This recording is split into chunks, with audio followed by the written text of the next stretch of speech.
Carly. Hello. Oh, great. I can hear you. That's fantastic. I thought for a minute, oh, I couldn't. Anyway, everybody, I would love to welcome Carly Budd to you. So Carly is a children's occupational therapist, and she worked for the NHS for many years and then really went into private practice. And she's a mum of two. She knows what it's like to have a 4- and 6-year-old. They're really adorable.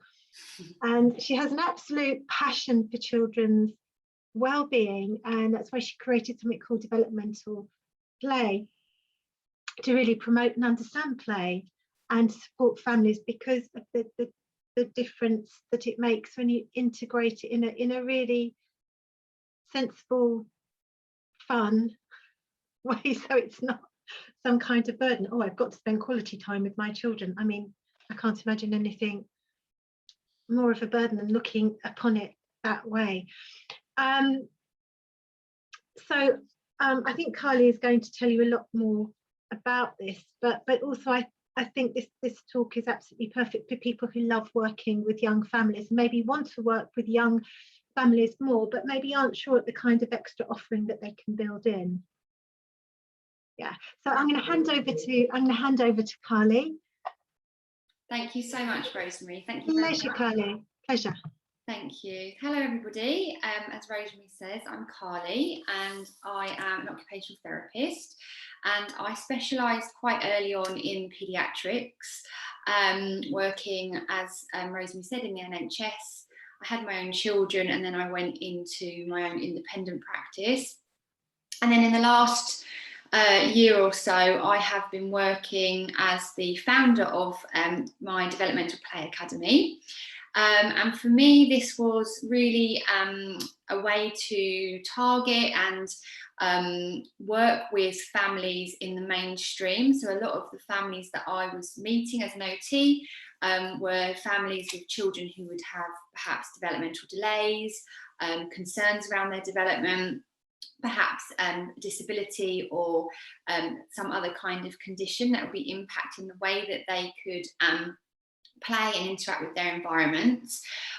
So I was very, very drawn to the health promotion side of things. So I set up the Developmental Play Academy so that people who are working with children, who are working with families, particularly those of young children from birth to 5, the courses and things that I offer in that enable you to teach parents about the power of play.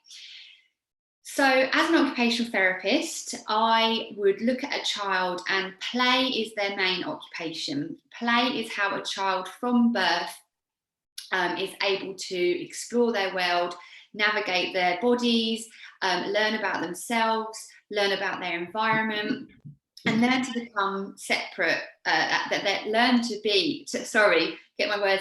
learn that they are separate to their mother, because that actually in itself takes time. Now, play as an occupation, play is the work of a child, play is the leisure of a child, it's how they're productive, and as I say, it's how they learn. As I was saying earlier, as an occupational therapist, I'll be looking at play at how this is going to support a child's development. And that's not just physically, that's emotionally, how it's going to support their emotional resilience, their emotional well-being. It's also socially, how it's going to support that child in terms of their communication skills, their ability to be social with their family members, with other children, with siblings, to support that socialization side of development. It also looks at cognitive ability as well, so problem solving, attention and listening skills, and of course physical skills as well. So actually physically being able to coordinate your body so that you can do what you want to do.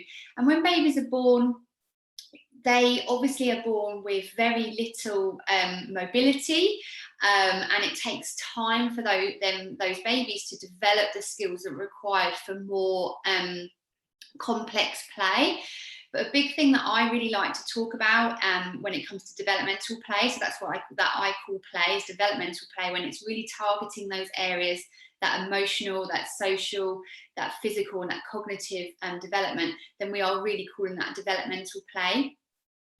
When we are working with our little ones from birth, we're really wanting to get in early to be able to give them those opportunities to play. And you can play with a baby. And sometimes people think, but babies can't play. They can't play with toys. They can't use their hands. They sort of maybe look at you, have a nappy change and, cry and all these other things. But there are moments in there that you can play with a little one. And the reason it is so important to acknowledge this, that it is important from birth, is because the critical first 1001 days of a child's brain development will form a lifetime of connections in the brain. So what this means is the experiences a baby has in the first 1000 days of their life, so that's conception to 2 years of age, that is what will form the blueprints for their physical and emotional skills for the rest of their lives.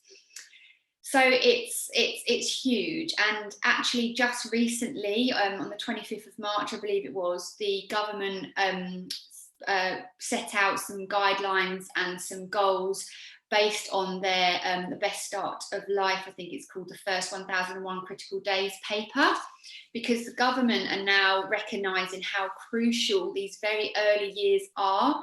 And they did find from this report that families are not always getting consistent support.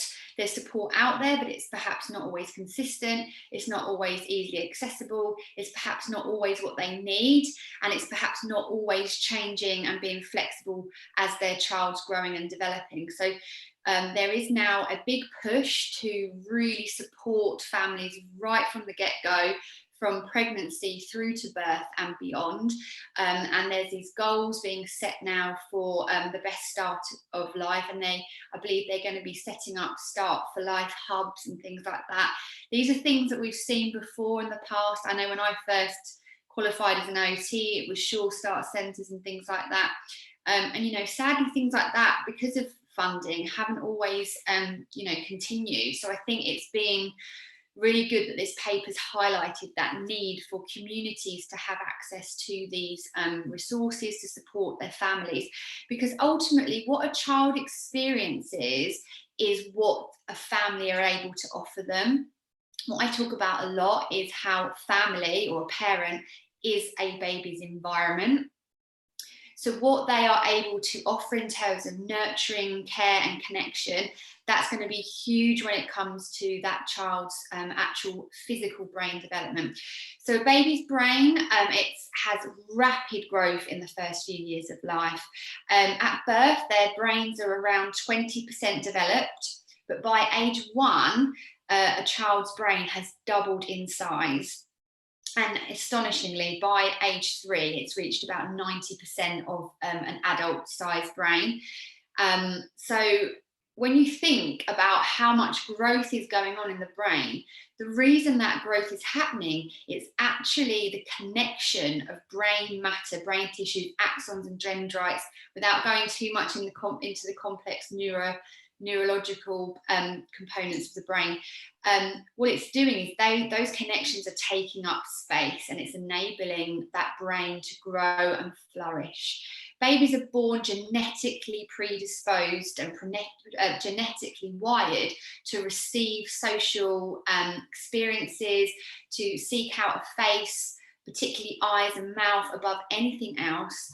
They will always absolutely love familiar voices, so particularly that of their mother, caregiver, father.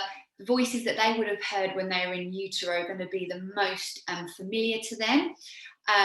And what's happening is, when we are giving these, our little ones, when they're born and they come into the world, when we are giving them our attention, when we are responsive to them, so when we are acknowledging that you cannot spoil a baby, that they're always going to be communicating with you. If they're crying, it's because they're communicating something.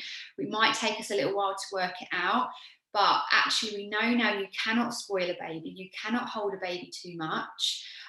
You're not going to be making a rod for your own back. What you're actually doing is teaching that child that they are important, that they are safe, that they are secure, and their brains are going to respond in response to that. So their brains are going to be nurtured in a way that forms blueprints that that's the kind of relationships that they're going to expect.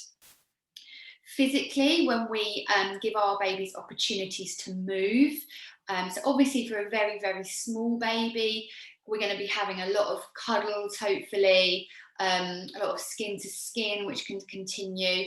And actually just having those moments with our babies, having a chance to talk to our baby, sing to our baby. They don't care if we can hold a tune or not. That is baby play. Very, very early on as a newborn, just that connection is going to be what's actually classed as baby play. So it's what I call playful interaction.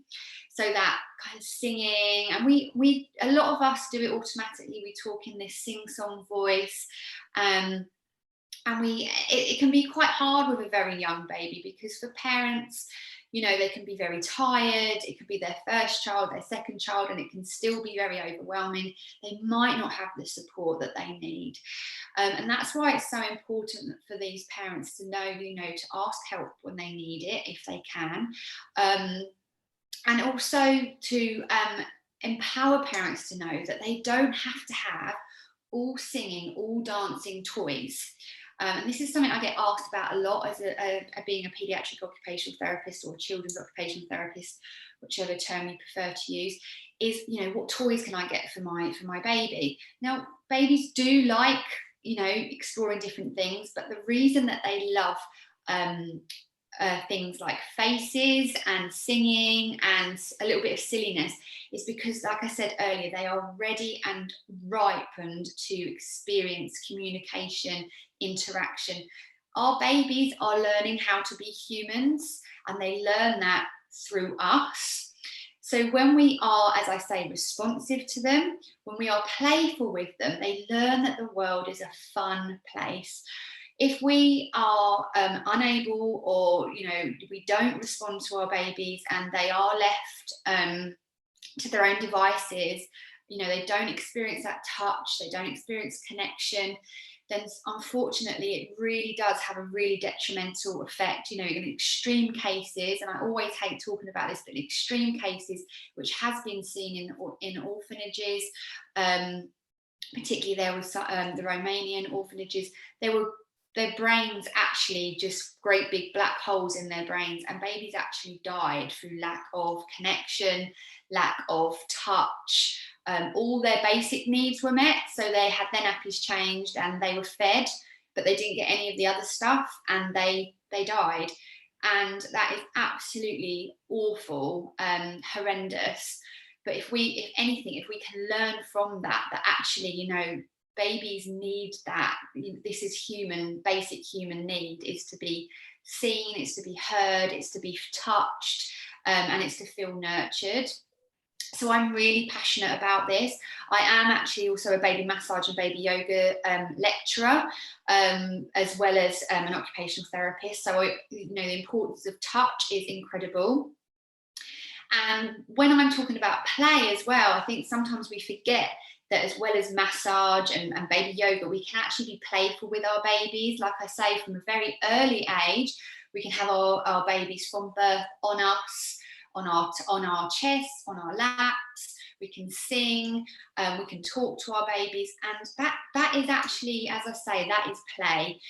You get all of these different toys for babies, but they probably won't play with them until they're about 18 months old, to be honest. And as a mum myself, I even got all the things that I thought, you know, this would be good, but it really changed as well my perspective, actually becoming a mother as well. As a baby's getting more able, so as they're spending time out, you know, they've been tucked up in the womb for 9 months, you know, if they're full term. When they are then out in the world, they need to have opportunity to actually move their bodies, to explore movement. They need an opportunity to work against gravity. So as the babies are becoming a little bit older, you know, some babies, depending on their personalities, want to do this a lot sooner, but it's okay to get down on the floor with your baby. You know, you can put nice blankets down, just always making sure that airways are clear and that babies are always supervised by their adult. And you can get, you know, encourage families to get down on the ground with their babies, particularly on their tummies, because being on their tummies when they're awake and supervised is a really crucial position for play for young babies that's going to really support their physical development.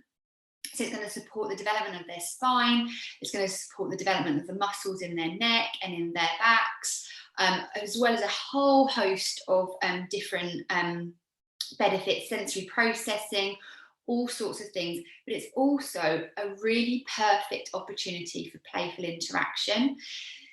So my advice would always be put a baby, a young baby down, or any baby down on the ground, on their tummy, or even on a parent's lap if they're really not happy with that. Begin with just sort of 10 seconds, 30 seconds, because so many babies dislike it to begin with. And it's because I think sometimes our expectations are too high.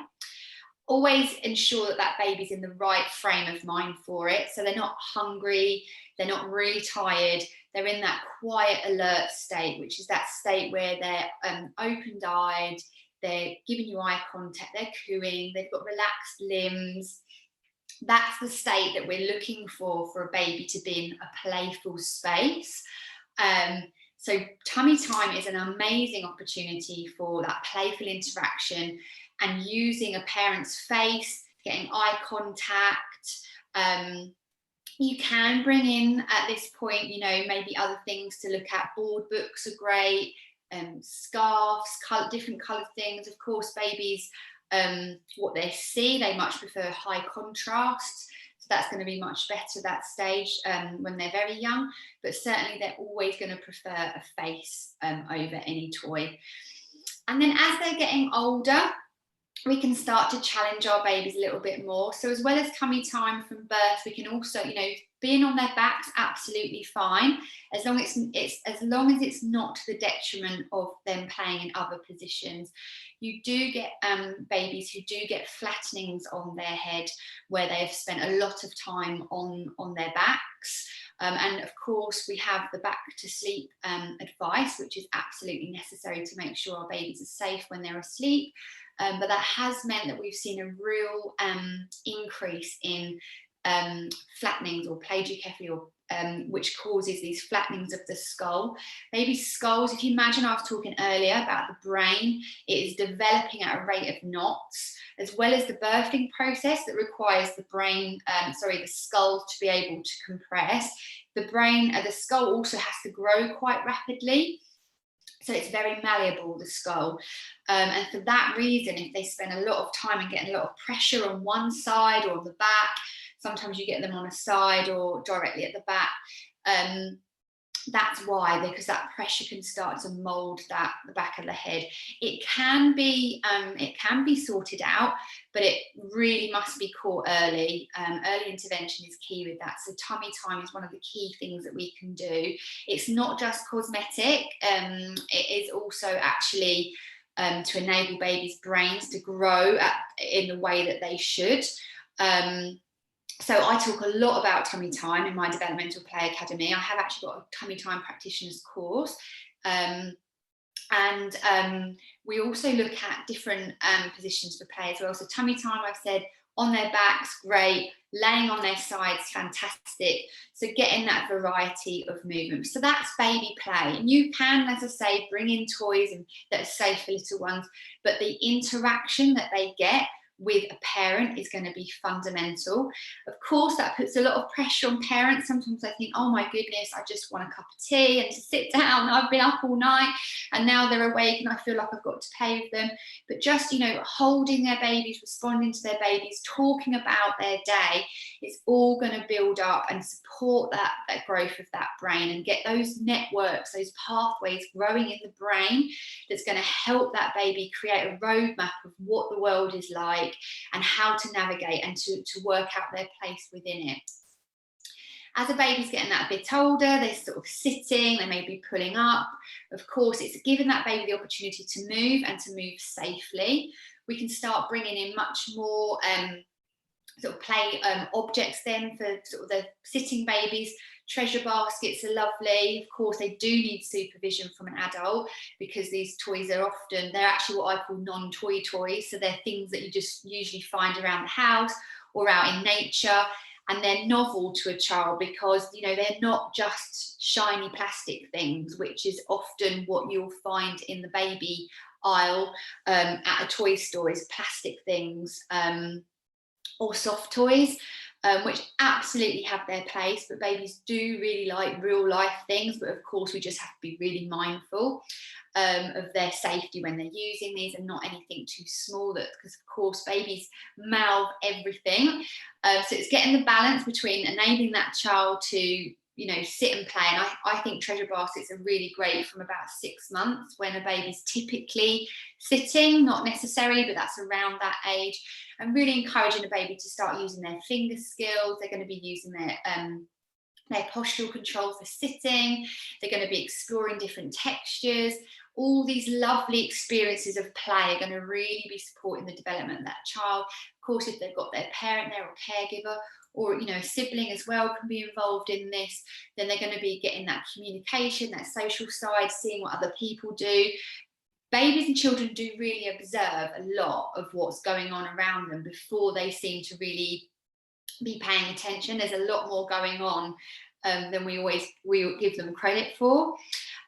Getting out in nature is great as well. Getting out into nature, going for walks, exploring puddles, you know, different textures out in nature. That's going to be a really great way to bring in developmental play for that age, and to recommend to families, if you're working with families and they want to, you know, what can we do for our little ones? That's going to be a really easy, cheap way to get out and provide play. There's ample ways that we can get out and really explore. Whether if you haven't got a garden, you know, finding a nature space or the beach or anything like that can be really beneficial for little ones. And not overwhelming our little ones with all of the toys. It's not to say that they can't have toys, but look at toys and their repertoire of what the skill's going to be for a child. So have you got things that they can build with? Have you got things that they can bang together? Have you got things that they can pull apart? Have you got things that they can perhaps feel different textures? It's about providing a sensory rich environment, but a lot of that you do get in nature naturally. You know, there's bark, there's grass, all of these things. So that is developmental play for that age as well. And again, this is going to keep changing. You know, as a child's abilities change, we have to adapt and grow with them, and their interests are going to change, and the way they play will change. And I discuss a lot of this in my developmental play practitioner training, about all the different stages of play, the different schemas. So you'll find that, you know, particularly from the ages of 1 to 2, little ones will really be in the trajectory schema, which is throwing.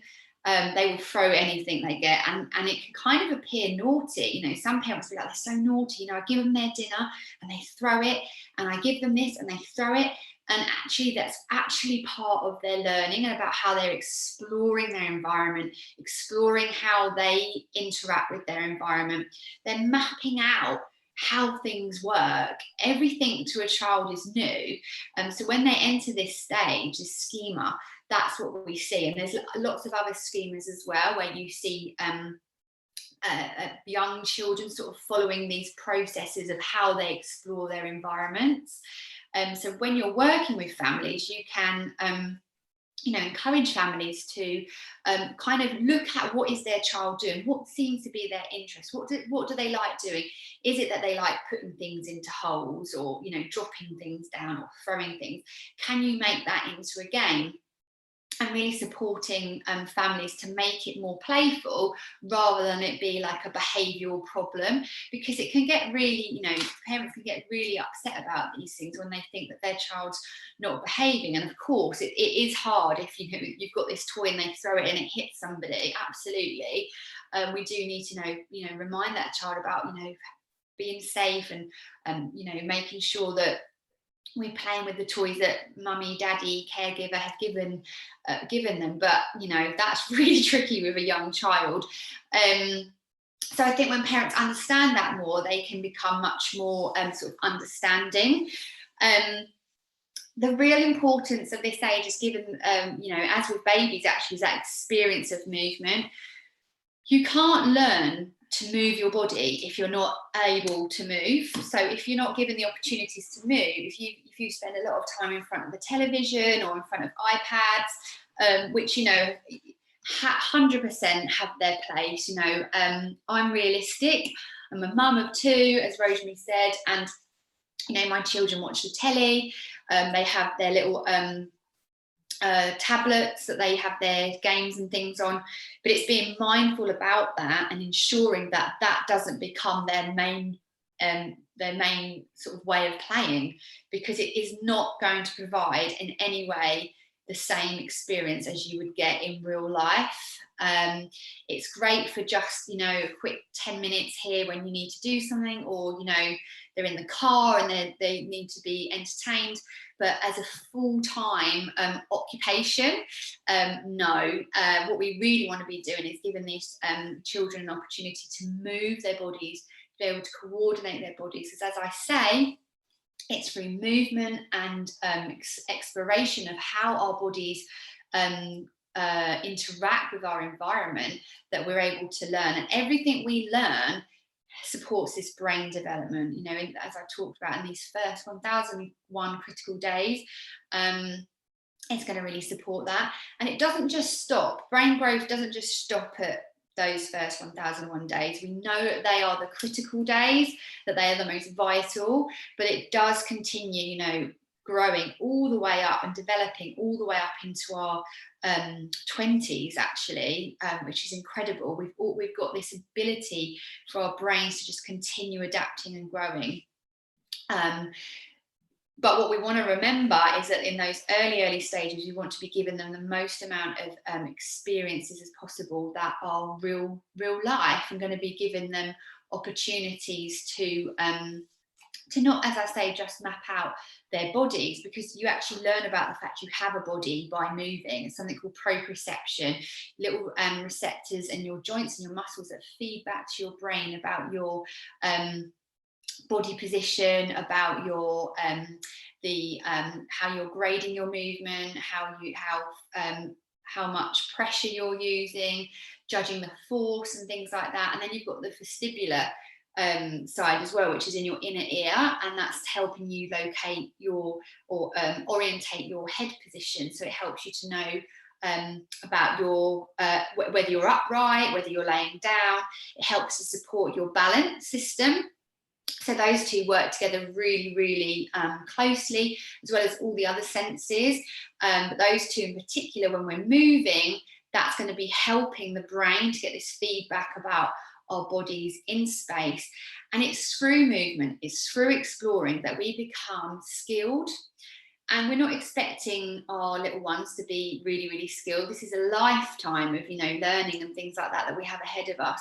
But certainly in those early years, those preschool years, so going beyond that first 1001 days, going past 2, age 3, age 4, age 5, we've still got a really incredible opportunity to really be exposing our little people to all of these wonderful things that are available to them. And it doesn't have to be expensive. It doesn't have to be all singing, all dancing all the time. I often find the simple things are the best, and it's going to set them in such good stead for when they start school, and it really will support them lifelong.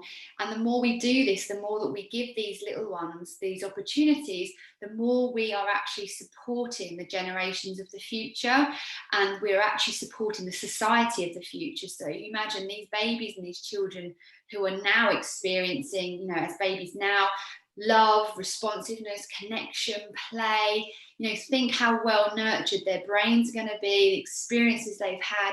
They're going to grow up to be the adults who are going to be out there in society running the show, and they're going to be bringing up their own children in that way. So I get really passionate about how what an opportunity we have. And if we work with families, if we work with prenatally with families, if we work postnatally with families, we are in a prime position to be able to offer this information.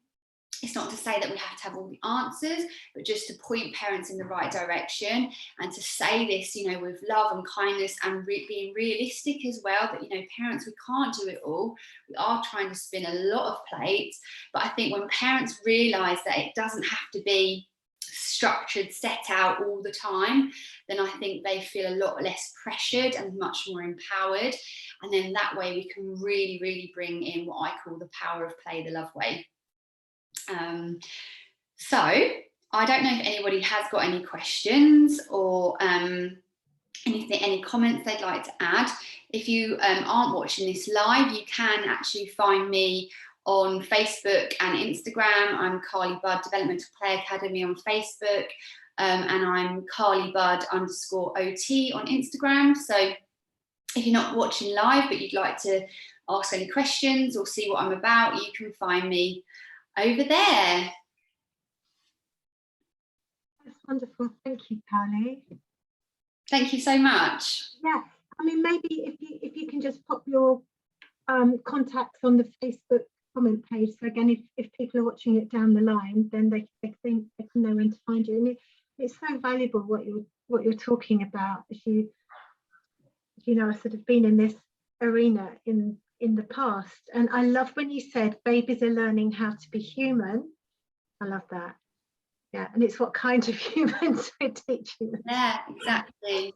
And, you know, the most important time in anybody's life is just that early time. Absolutely. If people are interested in looking at that document, you can find it online. There's that first 1001 critical days that I was talking about, that's online. That gives a lot of information there if people want to look into that further. Wonderful. If you have got any questions, put them in the Facebook chat, and I'm sure Carly will find, or go and find Carly, because we need more people doing this work, is what I think. Thank you, Rosemary. Thank you so much. It's a pleasure, Carly. Thank you for coming. Thank you for coming on. Lovely. Take care. Bye. Bye. Bye.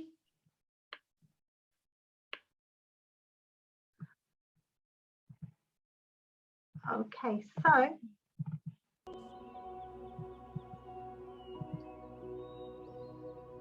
coming up at 2:45, we've got Lisa. So we've got a wonderful bit of meditation planned